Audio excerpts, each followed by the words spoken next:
ஃபோட்டோஷாப்பில் Tamil font எப்படி use பண்ணுறது தெரியலீங்களா?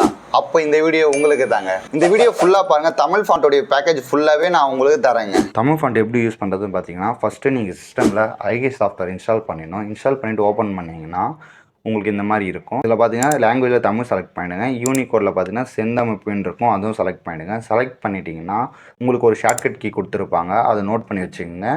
Note பண்ணிவிட்டு இப்போ இதை மினிமைஸ் பண்ணிவிடுங்க. மினிமைஸ் பண்ணிவிட்டு ஃபோட்டோஷாப் ஓப்பன் பண்ணுங்கள். ஓப்பன் பண்ணிட்டீங்கன்னா டெக்ஸ்ட் டூலில் செலக்ட் பண்ணிவிட்டு இதில் நேம் பார்த்தீங்கன்னா STMZHன்னு டைப் பண்ணிங்கன்னா உங்களுக்கு ஃபாண்ட் லிஸ்ட் ஆகும். அதில் எதனா ஒன்று செலக்ட் பண்ணிவிட்டு அங்கே பார்த்த ஷார்ட்கட்டை இப்போ இங்கே இம்ப்ளிமெண்ட் பண்ணணும். அது என்னென்னு பார்த்தீங்கன்னா Ctrl+Shift+2 ப்ரெஸ் பண்ணிவிட்டு நீங்கள் இப்போ என்னென்ன தங்கிலீஷில் டைப் பண்ணாலுமே ஆட்டோமேட்டிக்காக அது தமிழில் சேஞ்ச் ஆகும். எக்ஸாம்பிளுக்கு நான் இப்போது அன்புன்னு டைப் பண்ண போகிறேன், ANBUன்னு பண்ணுவேன். அது வந்து எப்படி தமிழில் மாறுதுன்னு பாருங்கள். தமிழ் ஃபாண்டோடைய ஒர்க்கு முடிஞ்சிச்சுன்னா ஐகே சாஃப்ட்வேரை நீங்கள் டீஆக்டிவேட் பண்ணிடணும். அதுக்கு என்ன ஷார்ட்கட் பார்த்தீங்கன்னா ஃபஸ்ட்டு என்ன நோட் பண்ணீங்களோ அதே தான் இங்கே இம்ப்ளிமெண்ட் பண்ணணும். Ctrl+Shift+2 ப்ரெஸ் பண்ணிங்கன்னா உங்களுக்கு அந்த சாஃப்ட்வேர் வந்து டீஆக்டிவேட் ஆகிடும். தமிழ் ஃபாண்டோடைய ஃபுல் பேக்கேஜ் பார்த்தீங்கன்னா என்னுடைய வாட்ஸ்அப் ப்ராட்காஸ்ட் சேனலில் கொடுத்துருக்கேங்க. உங்களுக்கு வேணும்னா ப்ராட்காஸ்ட் சேனலுடைய லிங்க் வந்து என்னோட பயோவில் கொடுத்துருக்கேன். மறக்காமல் அதை கிளிக் பண்ணி டவுன்லோட் பண்ணிக்கோங்க. Thank you and spread love.